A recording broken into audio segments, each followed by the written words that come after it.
Have you started the recording? Yes. Excellent. Thank you. Just before I get started, if I can just get everybody to turn themselves on mute, that would be great.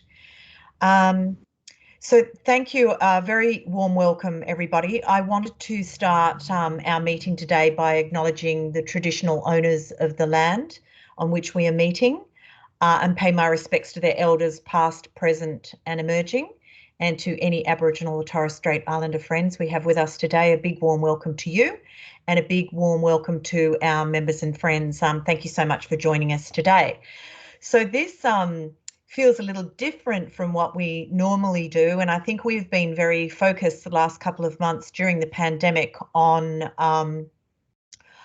really making sure that the outward signs are that RegTech is very much open for business.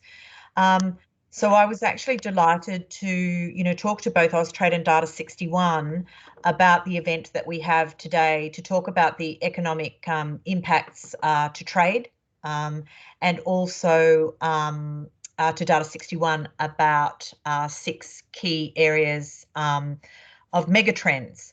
And so it's an opportunity for us to, I think, reflect and think very strategically about our businesses and the economic impacts that this pandemic is going to have. And I think in particular, RegTech has been elevated in its importance in the risk and ongoing safety and trust of our regulated ecosystems. And so no time like the present to really think about that and the connectivity between all of those things. So over the past week or so, I've heard from a number of government agencies, financial institutions and other regulated industries who are really starting to turn their mind to the transformative impacts of RegTech and the benefits that can be gained not only to our economy, but everywhere to boost economic development and trade. And as Australia and number 3 in the world, I know many of you will heard me say it. This is obviously a competitive advantage for our country, but it also sends out the hand to say we're a very safe place for companies considering an Australian base also to think about a market with growing recognition and commitment to RegTech. But like anything, there's a lot more work for us to do. We've been a little bit quiet over the past month or so with our showcases and our regular series of events, and there's good reason. We're about to launch a new RegTech 101 program. I'm speaking this week at the Global RegTech Summit out of London, where we'll be discussing investment into the RegTech sector. We've been working on our own research project with BCG, so please stay tuned to the launch of that this October. We're working on a member-only briefing that will include an update on the RTA, our strategies and where we are heading, and some changes that we're going to make to governance of the organisation. We've been working with the NAB on a groundbreaking new program, and we've just finished with a global event with the International Institute of Finance that attracted 500 people to our session. And last but not least, we are working on a very exciting new program for Accelerate RegTech early next year. I really do see this as kind of a bit of an industry first collaboration between Data61 and AUSTRADE in this way, and this is really going to cover their perspectives in relation to Australia's trade, where this fits into a global context, and to introduce a series of megatrends that may be impacting you in your business. And as we are all navigating these challenging times, we hope that this information will be helpful to you. We want this session to be as interactive as possible, and we'd like to encourage you to put your questions on the chat function, and I will do my very best to moderate all of those as they come through. I'm going to introduce the speakers now, and I'm going to ask them each to, if they wouldn't mind giving us a bit of a 15 to 30 second introduction to themselves. Unfortunately, Susan could not be with us because she had a technology disaster. So Ash from AUSTRADE, who's their manager in economics and analysis, is going to step into the breach there and do a little bit of an intro before he leads in to his part of the presentation. And then we will introduce Stefan Hajkowicz from Data61's Insight team, and also Alexandra Bratanova as well, who's also part of that team, who will also present today a little bit later. So enough from me. I'm going to hand over to you, Ash. Thank you very much for being with us and for bearing through the technology challenges that we have had so far today. No, that's okay. It's always important to be adaptable at times like this.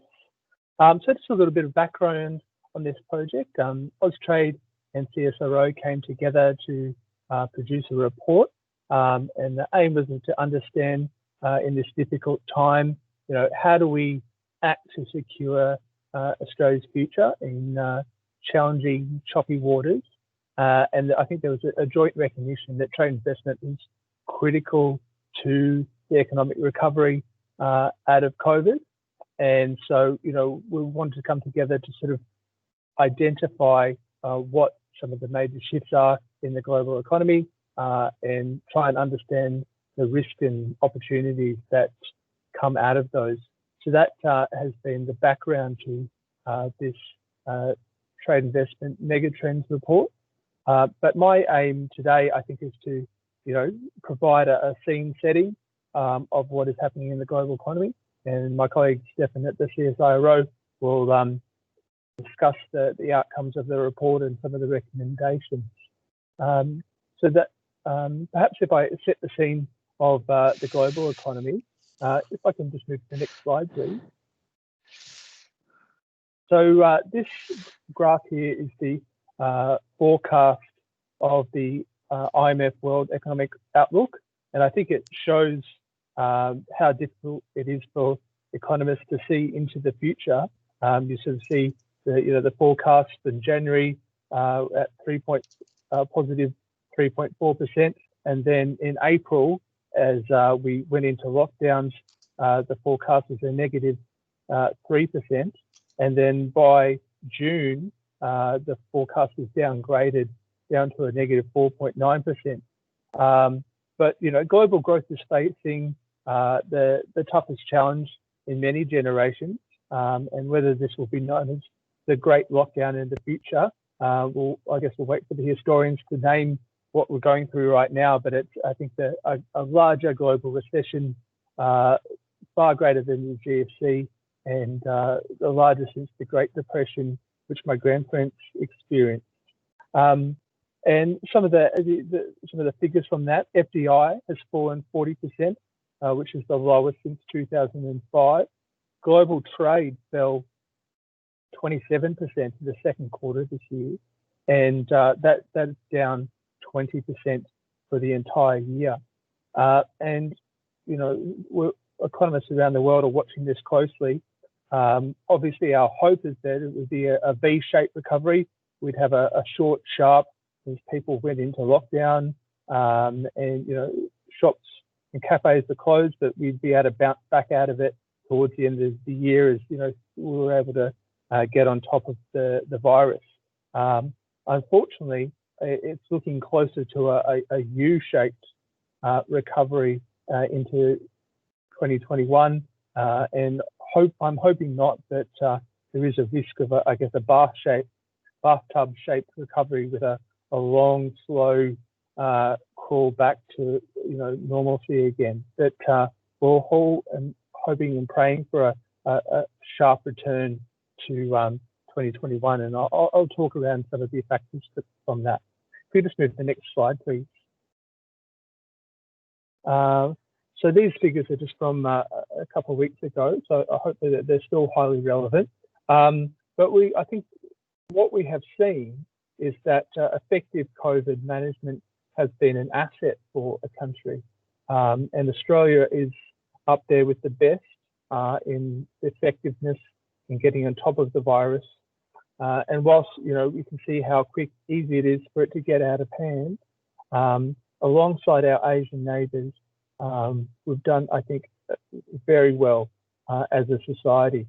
And I think at the start of this, there was a bit of a debate about the trade-offs of the economy versus people's health.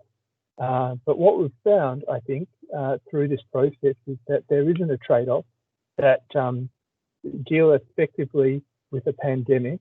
First of all, whilst it causes challenges for a lot of individuals and a lot of challenges for our economy, it means that the economy is able to return with confidence.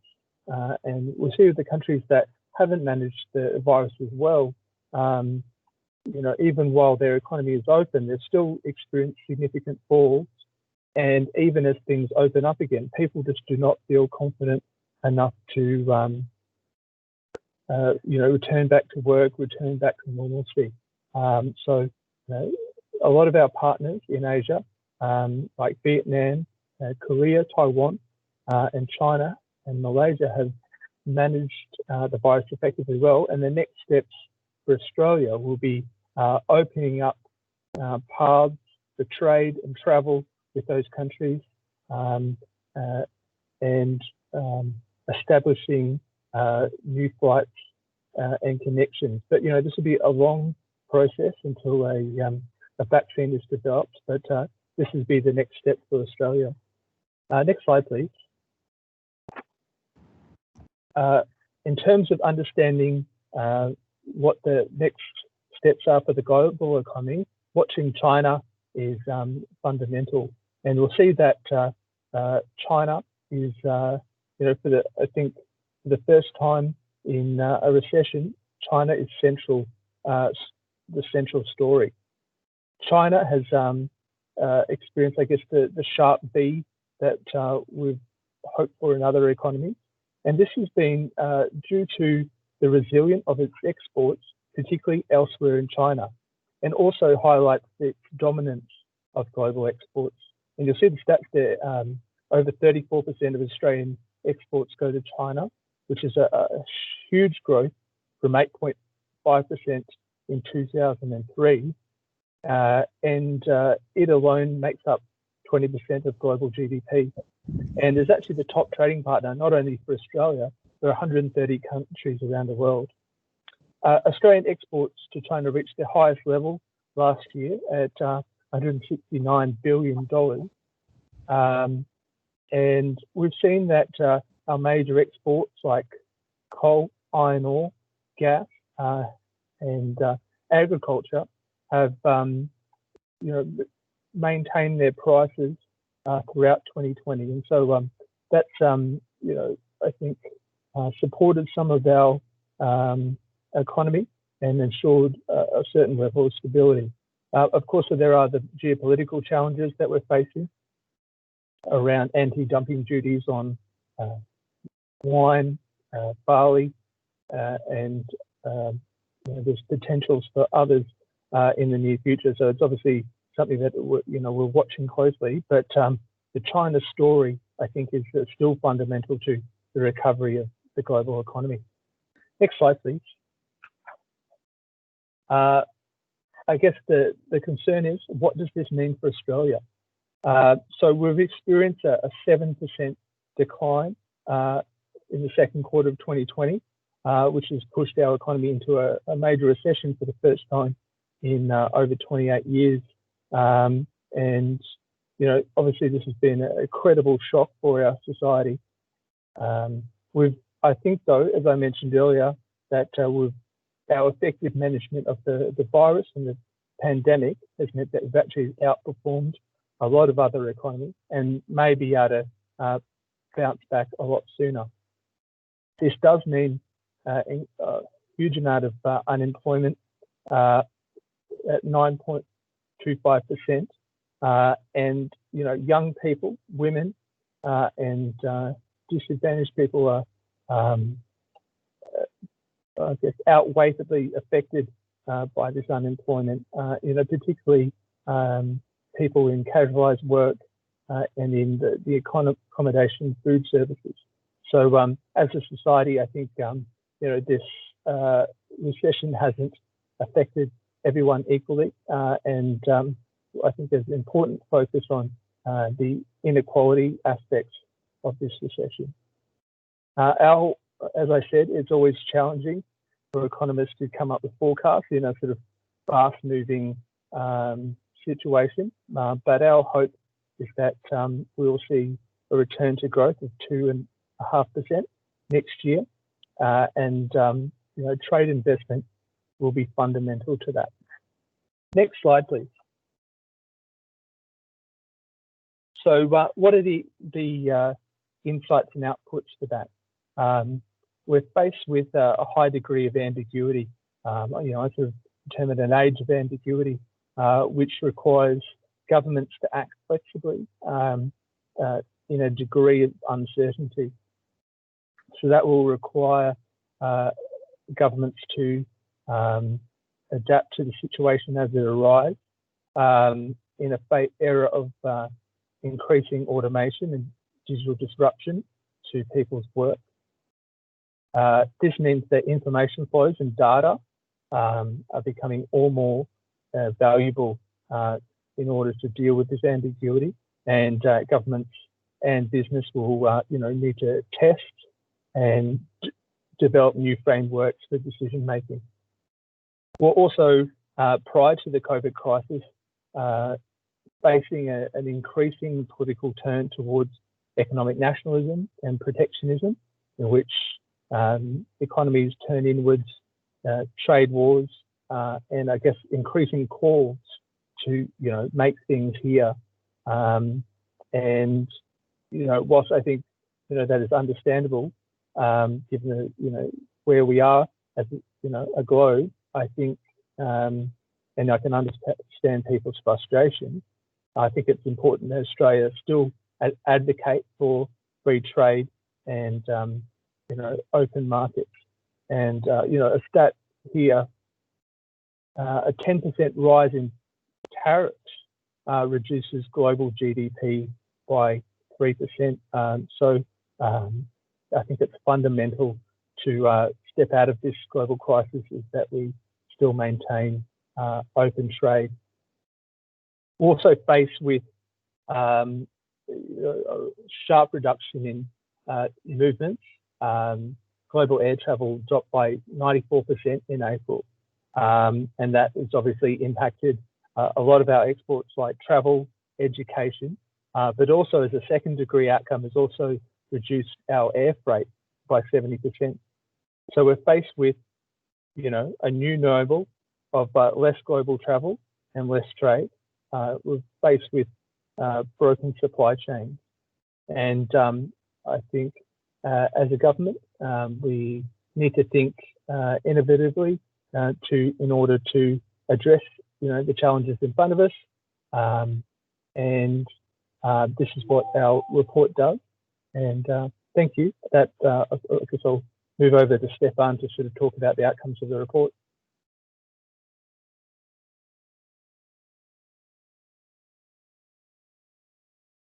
Thank you very much, Ashley. Just finding my mute key. Deborah, can I just check, am I audible? Fantastic. And Alison, have you got my presentation loaded? I think I can see a tiny glimpse of it down the bottom screen. And thank you very much for putting us through the slides. I've worked on the project with Dr. Alexandra Bratanova, who's on the call with me, who's a long-standing colleague of mine with a similar sort of research background. Thank you, Alex, for working with me on the project. My name's Stefan Hajkowicz. I lead a research team in CSIRO's Data61 doing strategy and foresight work. We look at change coming over the coming decades. Usually in the current time, we're looking at change over the coming months and years because there's so much change packed into a very short period of time. We apply techniques of strategic foresight. We also apply decision analytic techniques for a wide range of prioritization and evaluation problems. But in this one, we're using a Megatrends methodology, which we've pioneered since about 2010. Now, if I go to the next slide, please, Alison. I'm going to sort of start with a bit of a conceptual definition of what a megatrend is and explain the process. So, Alison, if you're able to hop into that next slide. Thank you very much. What you can see before you now is a beach in Sydney. And I'll tell you why soon, but this is a concept of a megatrend. In that beach, there is a rip, and off the Australian coast, rips in the surf are deadly. They are the most significant killer at our beaches. They're not deadly if you know what's going on. You feel like you're getting dragged under, you're not, and you feel like you're going to end up at New Zealand, you're not. They are going to take you out though, and the people who are at risk will swim pretty hard against them because they don't know what's going on. Overseas visitors who haven't encountered one before or don't know about them are particularly at risk because the instinct is to swim super hard and fast against it, get back to the shore. You're not totally at its mercy. You can swim parallel to the beach. You can find your way back. It's a very powerful force. It's not all bad too. Surfers use them on a regular basis to get out to the break and through the whitewater. So they're pretty good as well as being very bad.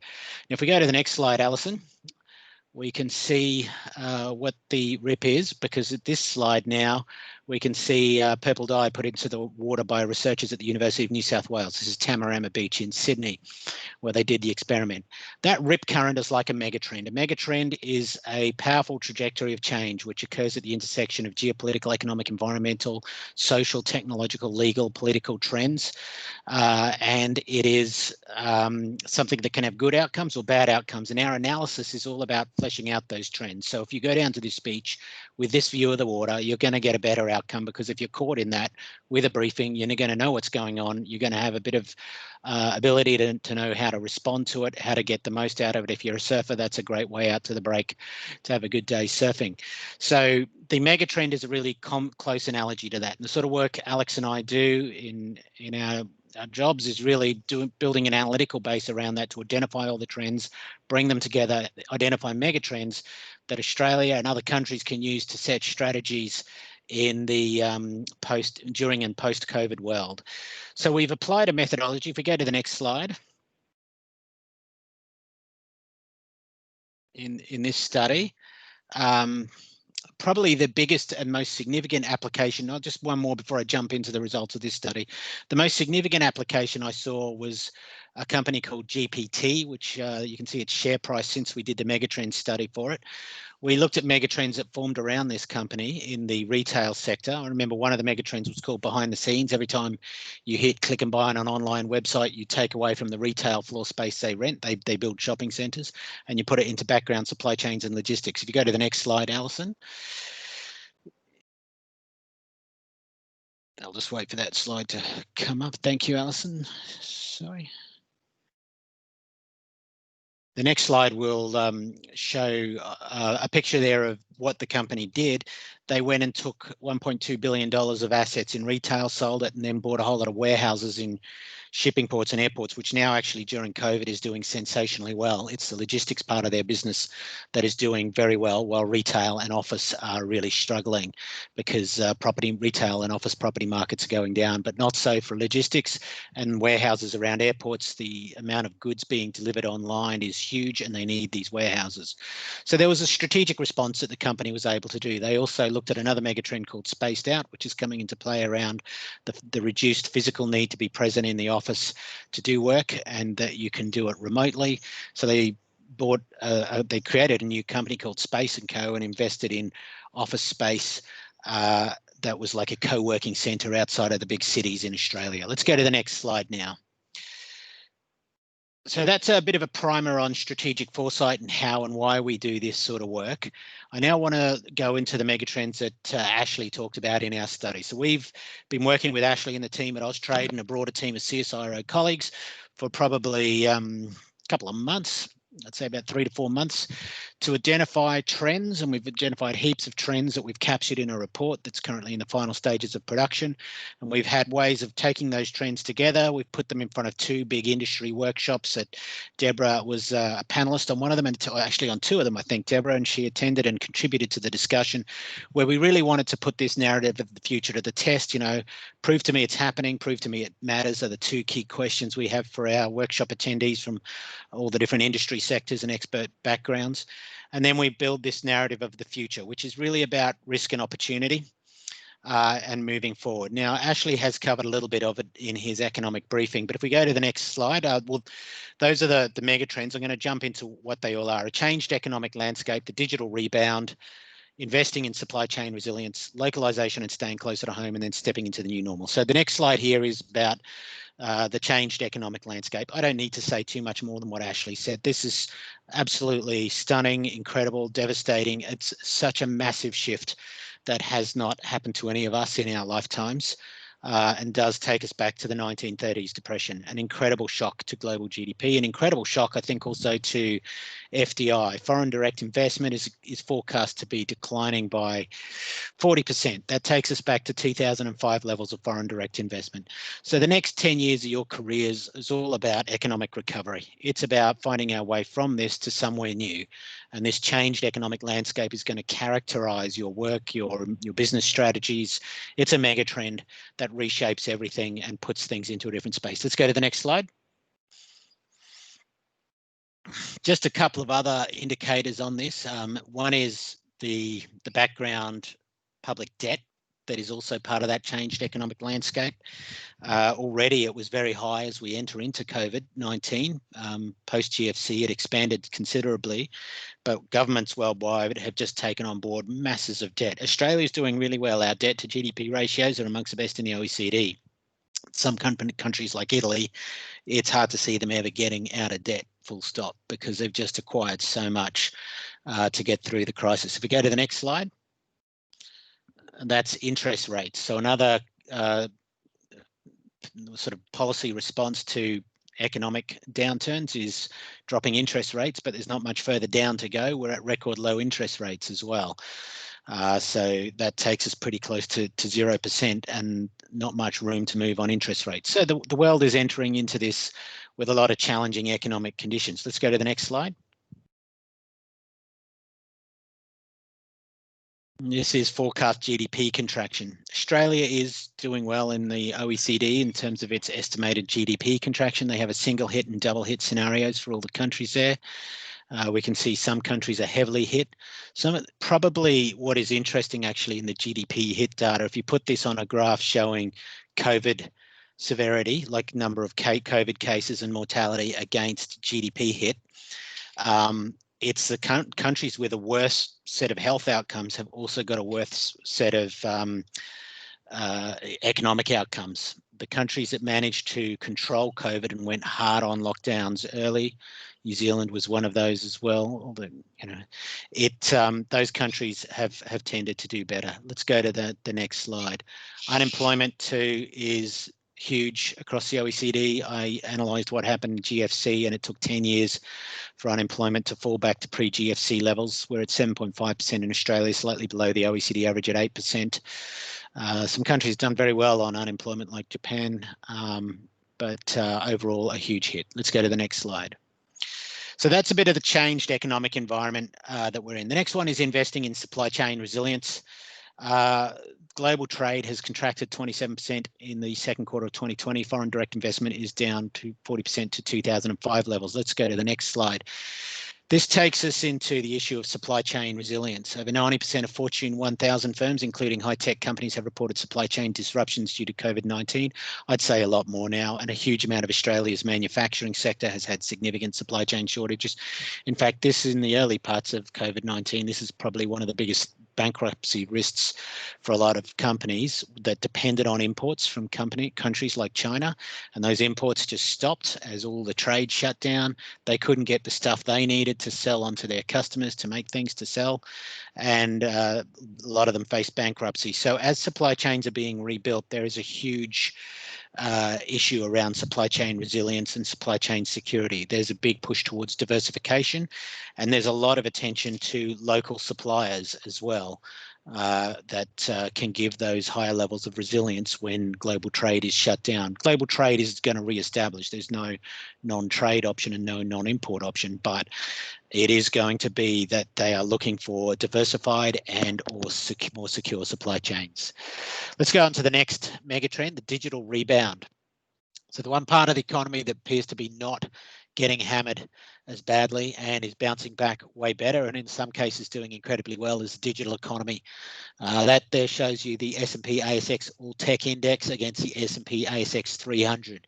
So the S&P ASX All Tech Index is within the 300 companies, but it is companies like WiseTech, REA Group, Tech One, Afterpay, Appen, a bunch of tech companies that mostly have some sort of software product at their core that they sell and use and provide digital services. They've rebounded really quickly, and I think we can say the two reasons for this. One reason is that these companies were able to shift from physical world to virtual world pretty easily. Their whole workforces were amongst the first to go completely work from home and telework model. They were just well set up. It was really part of the culture. This wasn't a big jump for these sorts of companies to go telework. CSIRO, where I work, was also sort of really very smooth and very quick, going almost fully telework when this happened. It happened within the space of weeks, and Whether or not we're coming back is a good question. The other bit then that happened for these digital companies is the demand for their services just exploded. Telework, telehealth, online retail, online entertainment all exploded. Let's go to the next slide. And the international demand for our digital exports. This data is pre-COVID, but I'm confident post-COVID would see continued growth. So Australia has significantly grown what is called digitally enabled exports. These data come from the United Nations Conference on Trade Development, which provides a lot of the analytics for the World Trade Organization. And we can see there Australia and all other OECD countries having quite strong growth in digitally enabled exports. This is a wide range of exports. It's not just digital products. This could be the architect firm selling architectural services offshore through an internet connection, or it could be, specific digital products and software being exported. Let's go to the next slide. Some of the tech sector companies that have done really well. Atlassian is not listed on the ASX. It's a NASDAQ listed company, but it has reported incredibly strong revenue growth and has been on recruitment drives all during the COVID-19 crisis. It's been continually saying that the business conditions it's experiencing are better than it's ever experienced and is going on a big growth agenda, and just excited the marketplace with this announcement of a new building it's going to make in Sydney.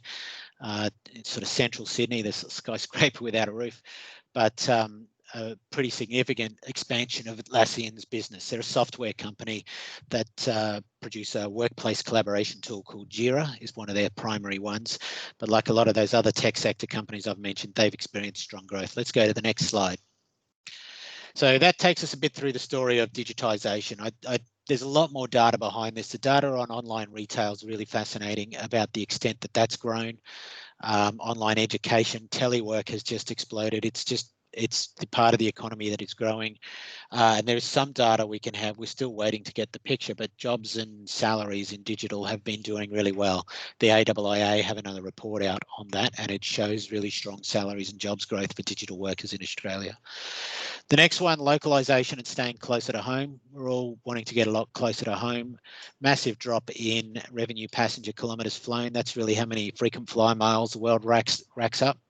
So a big drop from its growth trajectory. The IATA are looking at a return to normal by 2024, 25 is really where it gets back to where it was, but there is considerable uncertainty there about whether people resume their previous pre-COVID flying patterns.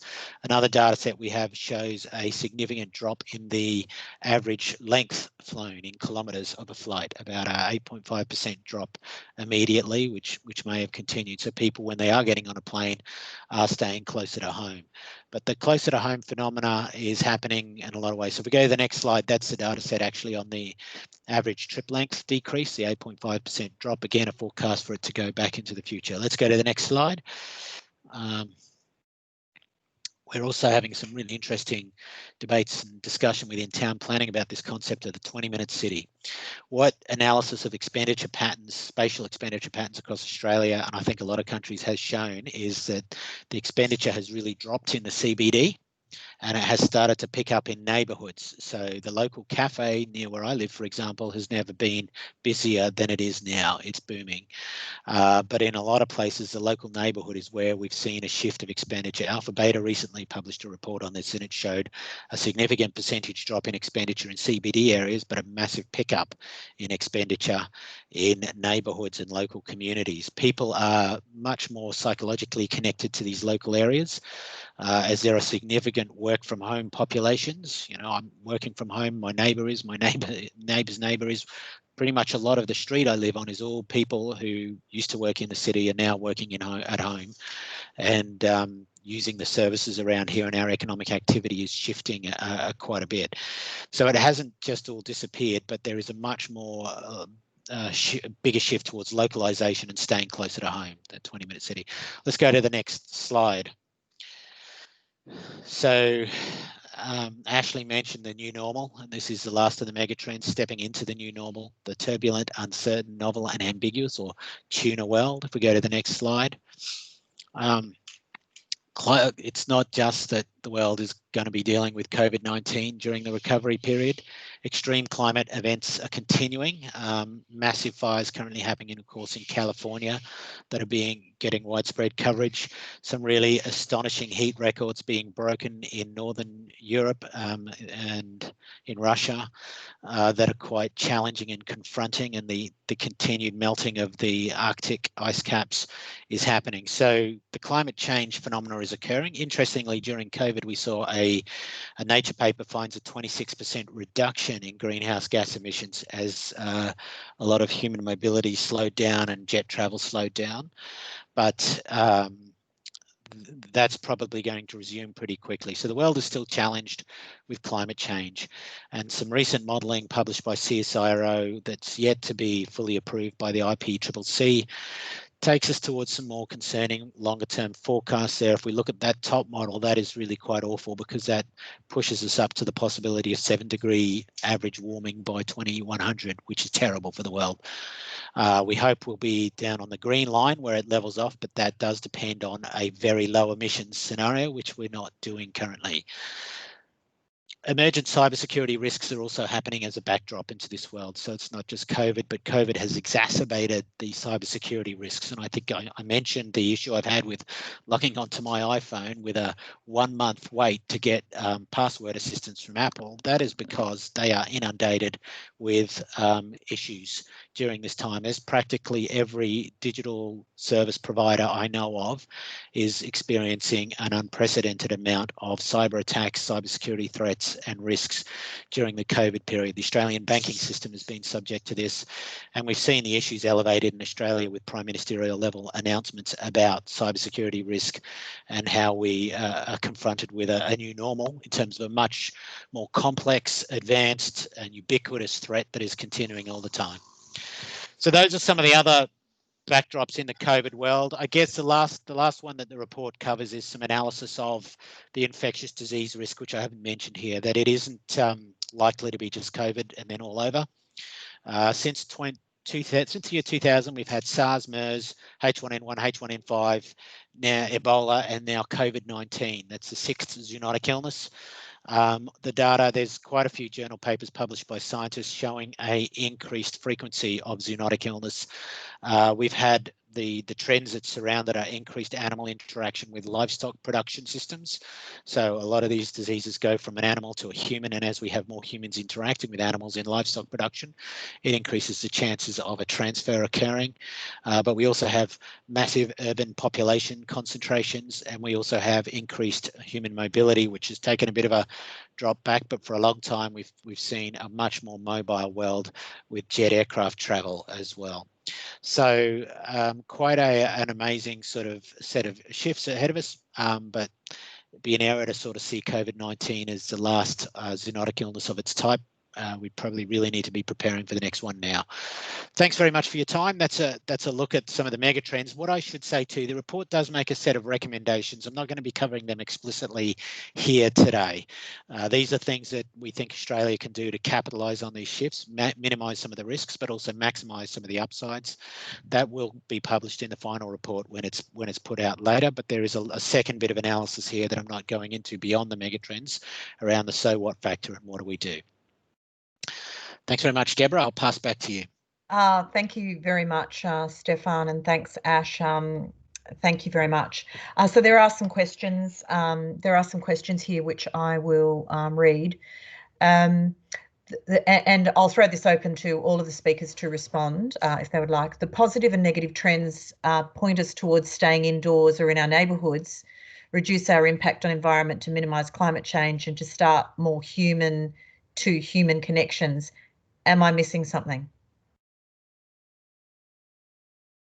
The human-to-human connections is an interesting one. Obviously, that is limited with lockdowns happening in many parts of the world for some people, for others not so much. But the disease spread risk has prevented some of the normal human-to-human interaction we've had. However, that has shifted towards digital, and I think we're likely to go back to that. I think what is interesting to me is the extent to which the shifts towards neighbourhoods and local areas in regional Australia is sustained. The property market data from CoreLogic is probably now, after 6 months of data, we are seeing a a definite swing towards regional areas. People are preferring properties, buying properties. That's where prices haven't gone down. In fact, in some parts of regional Australia, they've gone up pretty convincingly. I'm not sure what's happening in other parts of the world, but that seems to be how the effect of COVID-19 has hit property markets. So I think you could point some scenarios about what happens. It's worth pointing out CBDs have been incredibly resilient through history, through a wide range of natural disasters, wars, pandemics. They tend to reassert themselves because people want to be near people. Yes, indeed. I'll probably just add to that. I mean, economic empirical research has sort of shown that the benefit of urbanisation.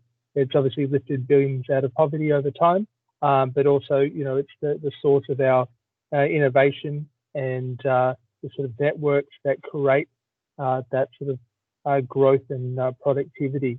But I'd probably support that. We've probably reached a point where an increasingly number of people will choose to work remotely, and I think COVID, people were on the border about, having working remote or working at home as a framework or a policy in their workplace. I think COVID has shown that it is possible and it does work. I think Atlassian, despite they've obviously invested a lot in their new headquarters, but they've also said to their staff, if you want to work remotely or work flexibly, you're welcome to, and that is a policy that's going to continue, post-COVID. So we might reach a point where, people, the type of work or the way that they work changes, and they have a community, they are connected to schools, perhaps they're located in a smaller town like Mudgee or Toowoomba, a regional centre, but commute a couple of days a week to a head office for their meetings and networking and feeling part of that CBD culture. Yeah, and I'd also add that we're likely to see town planners, city planners have to work out how to create the COVID-safe city or disease-safe city. If there are future risks of this nature ahead, what makes our major city centres work is some really clever planning that allows the city to operate, allows public transport to operate, allows you to go into office buildings without disease risk. And that's I think some innovative thinking is beginning along those lines, but is one of the really important pathways through COVID-19 for major metropolises. And if I could add a couple of data points to the discussion, which is fascinating, I believe.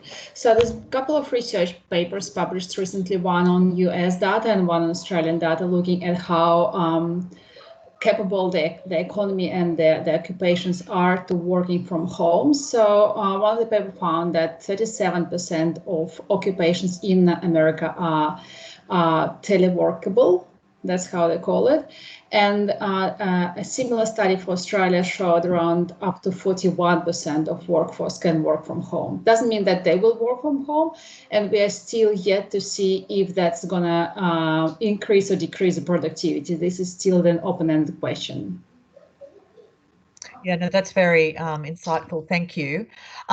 Given the people on the line today, not all of them, but the majority of them will be, working or founders in a digital space. And I'm trying to draw some of the things that Ash talked about and some of the things that Stefan talked about in terms of this digital rebound. And digitally enabled exports are still quite strong, and we're obviously operating in that sector, and certainly it's what we've seen that things are looking pretty good in the tech sector right now. There have been challenges. If you're a small business, obviously you've got to be able to stay afloat, but the shift to virtual was easier for our stakeholders than if they were probably in larger, less cloud-based companies.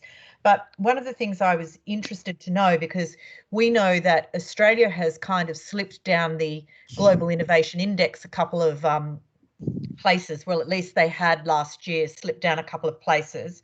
And we know that we're high on RegTech product development in this country, and we're number 3 in the world in terms of RegTech product development. So I thought I'd ask maybe the Data61 team and also Ash, what do you think the opportunity is for RegTech? And I ask you that, Ash, because, we've known each other a little while, and you worked in a trade and development role earlier for New South Wales. So I'm just wondering, what do you think, as an example, might be the greatest opportunity for RegTech right now? I'll kick off.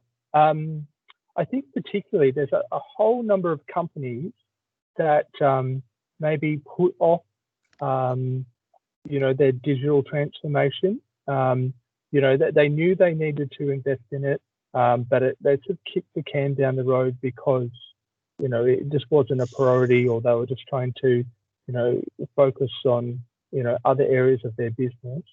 And my personal view is that COVID has really accelerated the importance of having a digital strategy. And obviously for a number of industries, RegTech will be fundamental to that.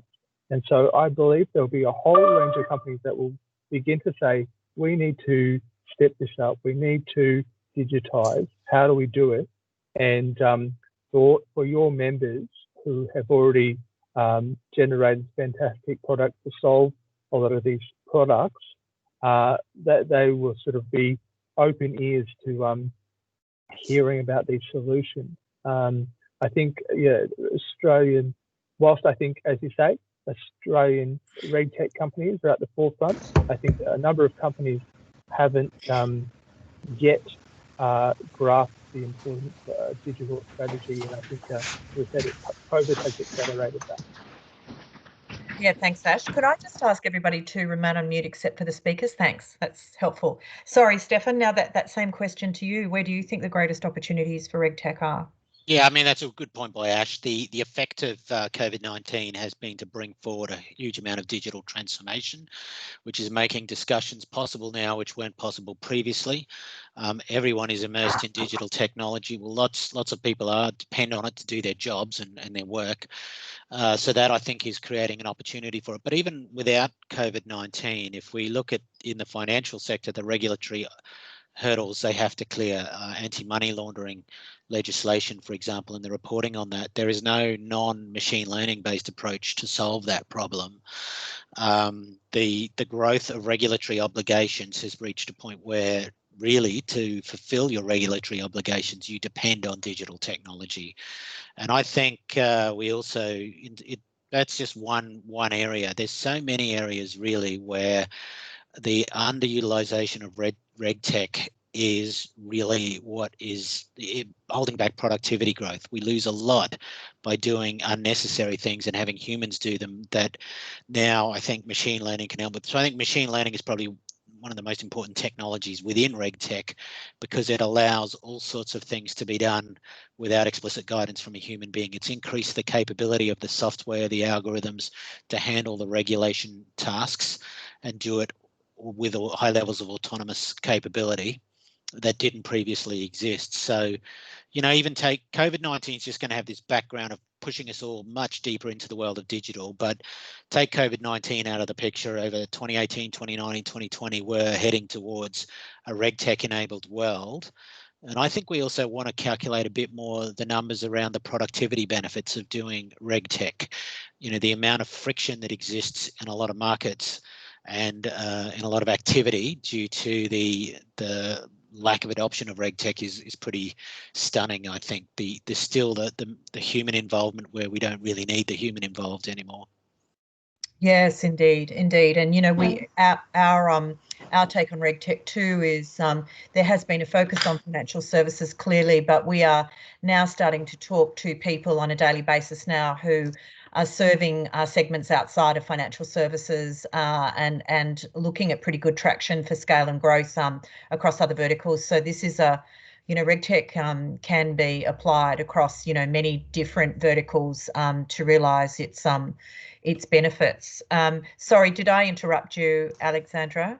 I just wanted to add a point in here. Thanks, Deborah. So yeah, I totally agree with Ashley and Stefan.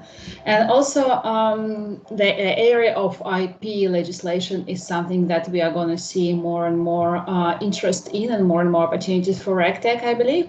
Because what the COVID brought up is all these issues with supply chain resilience, supply chain diversification. So companies are really entering new markets, new digital markets and physical markets, and looking for reliable supply chains. Now, what we discovered in this study is that many companies from Australia entering international markets have very limited understanding of their IP positioning and even the legislation around IP regulation.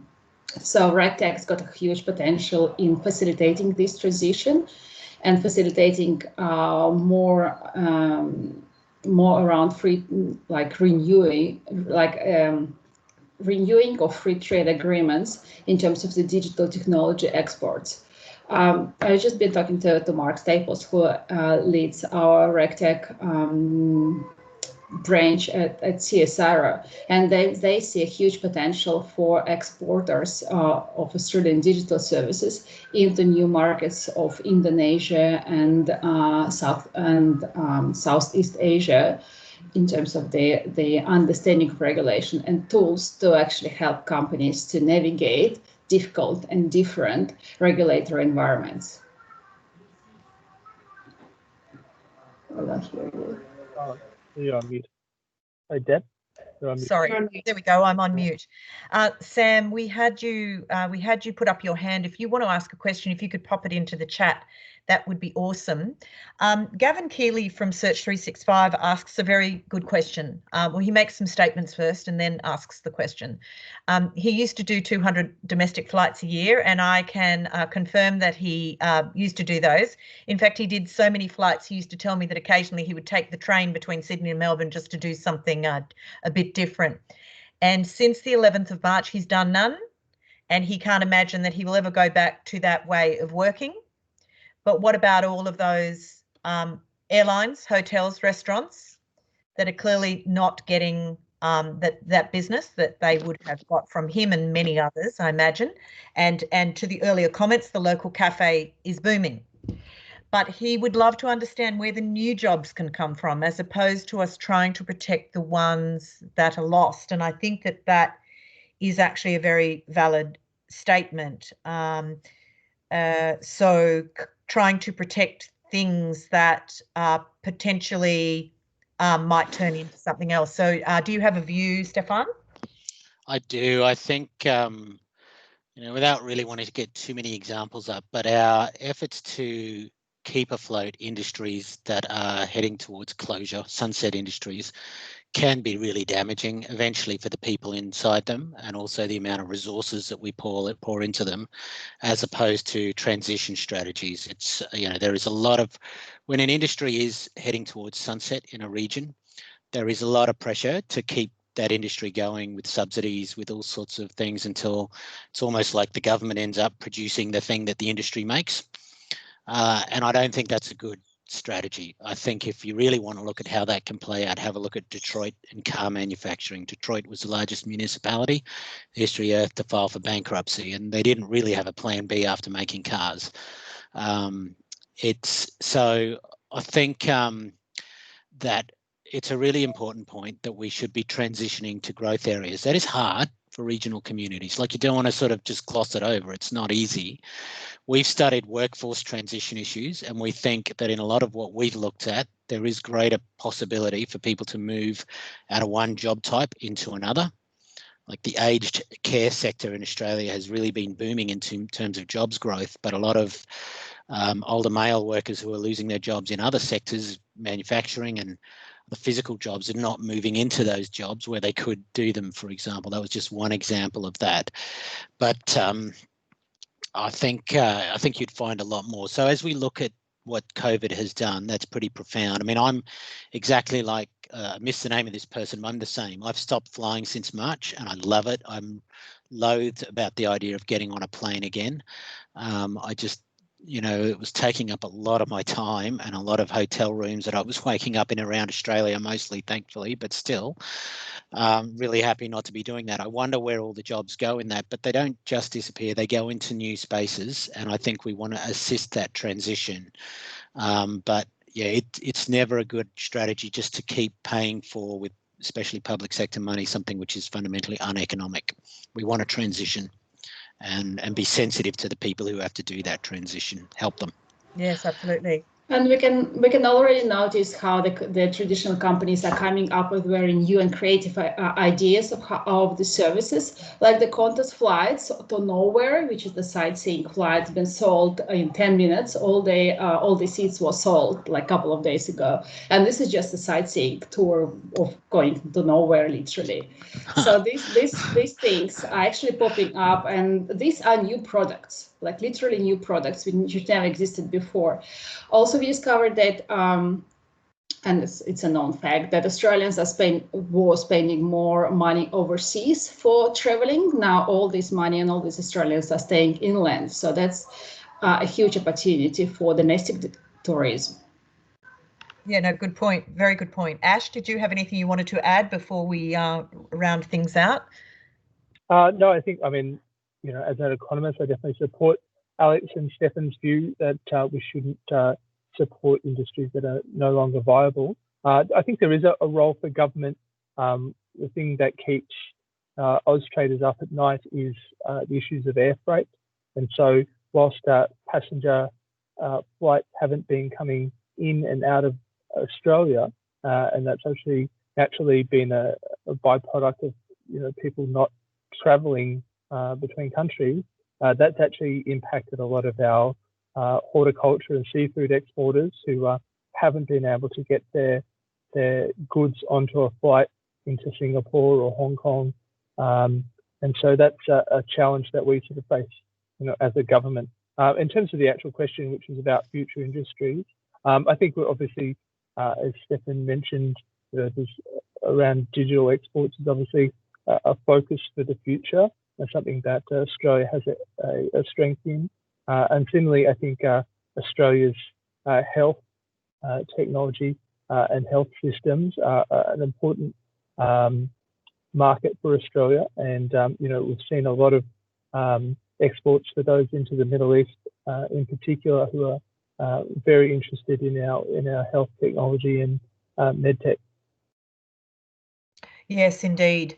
Well, look, we are almost at time, and thank you. I know there's lots of questions flowing. There's lots of questions flowing in that we probably won't have time to get to. But this has been a really, really insightful session, and some of the things that jumped out for me as part of this is actually quite surprisingly, Ash, the return to growth by next year. So we'll hold you to that, and perhaps we'll invite you to come back next year and we'll do a little bit of a benchmarking exercise. But also, you know, the thing about China is going to be absolutely central to the story from all kinds of perspectives. And of course, they are an APEC economy like Australia are. And Stefan, your comment about the next 10 years of your career are going to be all about economic recovery. I must admit I had not thought about it with that lens, and I find that very insightful. So if you didn't know what the next 10 years was to hold for you in your career, you know now. But I wanted to thank Alexandra, Stefan and Ash, and also Susan, who wasn't able to come on the line today. We really appreciate this kind of collaboration. It's really important for the association sometimes to think about the big picture and work out where we fit in all of that. And we're looking forward to your report being published, and we will obviously circulate that to our members when that is available. So I might call things to a close now. I'm not sure if we've got one slide to go, do we, Al? Or maybe we covered that already. I think we normally have something up that just talks about the next events we have, but look, they're all available on our website if you want to pop on and have a look at those. I think the next main thing for us, oh, there we go. Unpacking RegTech and the Human Impact, which is going to be part of the 2020 Spark Festival. We have a members-only event on the 27th of October, which I'm encouraging everybody to come along to. And then, of course, 18th of March 2021 is our Accelerate RegTech event. So please mark your diary for that, and there'll be more information on that soon. Here's all of our fantastic members. And if you are not a member and would like to join, there is the link. Thank you very much, everybody. Appreciate that, Stefan, Alexandra, and Ash. Thanks so much. And I'll call proceedings to a close. Thank you very much. Thank you. Thank you. Bye-bye. Bye.